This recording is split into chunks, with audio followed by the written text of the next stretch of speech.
everybody, the Lawn Gnome is here. Oh!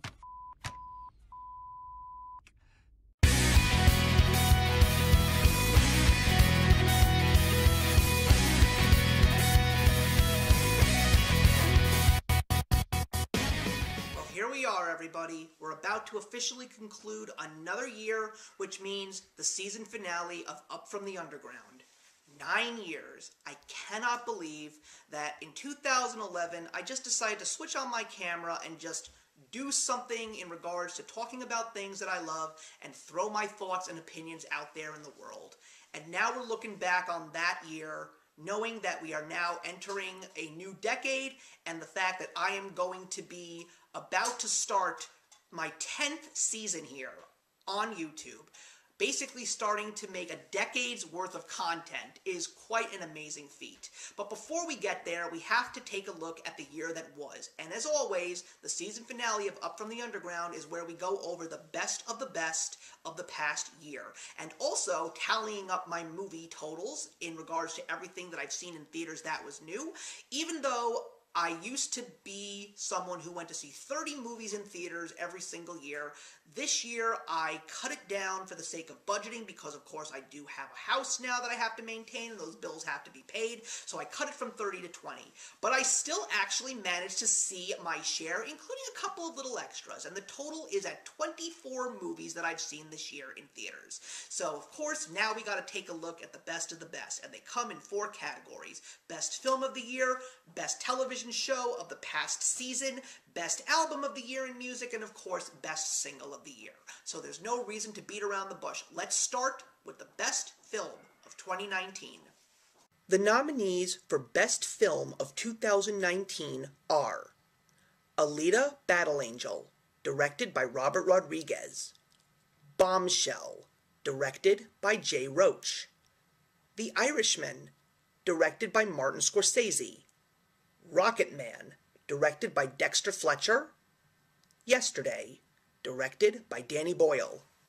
It was definitely an epic year for film, especially seeing the end of 2 major film franchises in the first book of the MCU with the Infinity Saga, as well as the conclusion of the Star Wars Skywalker Saga, but also seeing births of a couple of new things, including a couple of sequels, as well as some other things that have the ability to become franchises. But in regards to all the films that I saw in 2019, nothing impacted me more than a movie that I really thought could have been a disaster, and it ended up being one of the best, and it is Alita: Battle Angel.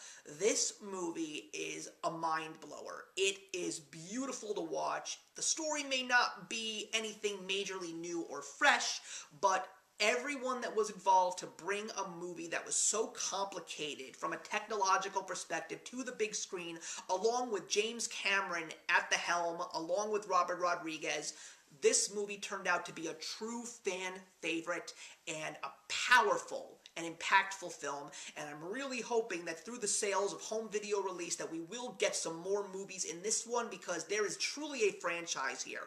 I have watched this movie 2 times since I bought it, and seeing it in theaters was probably one of the best experiences of my life, which is why it is the best movie of 2019.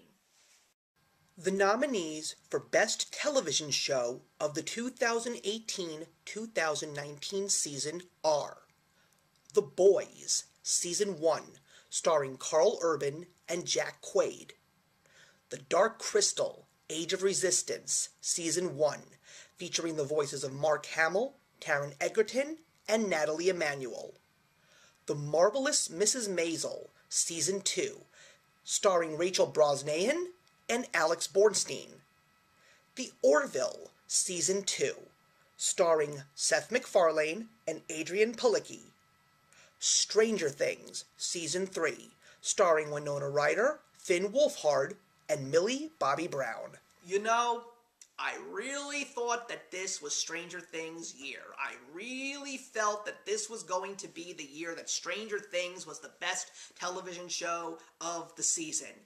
And even though it was an amazing season, there was a little show that showed up at the very end of the summer that just stole it. And maybe it's because I'm a Jim Henson whore, but Oh my god, the Dark Crystal Age of Resistance. Game of Thrones for the entire family.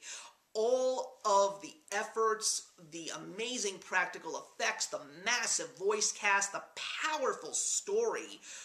What a show The Dark Crystal is. I am so glad that the Jim Henson Company decided to make this and stick within the visions that Jim Henson had to really give us an amazing show that everybody truly needs to watch. The nominees for Best Album of 2019 are Legacy of the Darklands by Blind Guardian, 9 by Blink-182, Distance Over Time by Dream Theater, Mint by Alice Merton, Sunsets and Full Moons by The Script. Music was definitely interesting for me this year because it started off strong and then there was a massive lull, and then at the end of the year things just exploded. And when it comes to me in music, I have to give these kinds of awards to those albums that truly stand out. And nothing stood out than Blind Guardian's new album this year because it was an orchestra piece. It wasn't anything that had to do with heavy metal because of the fact that Blind Guardian is one of the most popular heavy metal bands in Germany, but the fact that this was a beautiful story and told by a full orchestra with Hansi Koresh's incredible lyrics. There was nothing like this that came out this year, and there hasn't been anything that came out like this that could truly be appreciated by a mainstream audience in quite a while. I don't think that this is something that would connect with mainstream audiences, but for people who love heavy metal and appreciate this band, I'm pretty sure that this one is going to be something that lasts in people's memories for a very long time.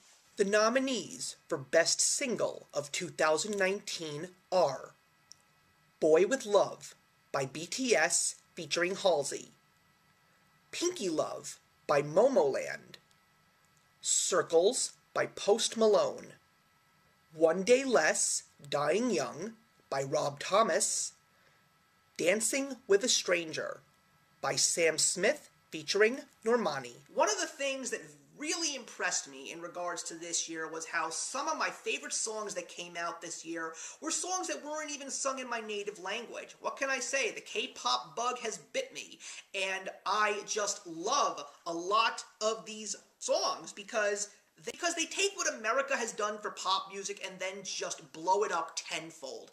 And I'm giving the best single to Pinky Love by the K-pop group Momoland. It is such a fun, bubbly, upbeat song. I love to listen to this song. I've even seen the music video. It is absolutely fun to watch, and I'm not ashamed to admit that I do like things that are cute and hooky and just flat out poppy, and I'm quite happy about the fact that these types of songs exist in the world, and the fact that the American audiences and other audiences outside of Korea can listen to these, because sometimes we need a little something that is fun and cute and upbeat, which is why I chose this song as the best single of the year. Everyone, I don't know what to tell you. I still cannot believe that I have been making content on YouTube for this long, and I am just really excited for the year ahead. This past year has truly been one that was an eye-opener for me. I have made so many new connections, created so many strong bonds of friendship, and the fact that I got to work with so many people this year really made 2019 such a wonderful year here on YouTube. So I'm really hoping that you guys are excited for a very strong 10th year of content here on Up From the Underground. We will get the season premiere out at the end of January, but in the meantime I'll be going on my little hiatus. There will be a trailer reel presented to you guys after New Year's, of course a compilation of the motivational moments, and quite possibly a few videos that will be showing up before Up From the Underground Season 10 officially gets underway. But in the meantime, everybody, once again, have a wonderful and safe New Year. Thank you all for all of your support this year, and I'm looking forward to 2020. But in the meantime, everybody, I will see you in the next one, and please stick around for a very important announcement. It is hard to believe I am saying this, but it's true. 2020 will be my last year here on YouTube as a constant uploader of content. 10 years ago, I decided to record myself on my cell phone and post the video to YouTube. I had no idea who would watch, listen, or even comment. What I did know was that the video created a spark of light in a time where I felt that I was alone. As the years went by, I have learned a ton, stepped out of my comfort zone, and built amazing friendships I never imagined I would have. Looking back, I am amazed at all that I brought to the table, and that so many of you shared some of my important life milestones as you joined me on this journey.